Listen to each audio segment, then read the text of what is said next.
భద్రాద్రి కొత్తగూడెం జిల్లా బూర్గంపాడు మండలం పోలవరం గ్రామంలో గుంతలో పడి బోలెరో వాహనం అదుపు తప్పి పొలాల్లోకి దూసుకుపోయి బోల్తా కొట్టింది.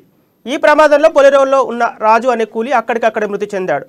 మరో యువకులకు గాయాలు కావడంతో వారిని ప్రభుత్వ ఆసుపత్రికి తరలించారు.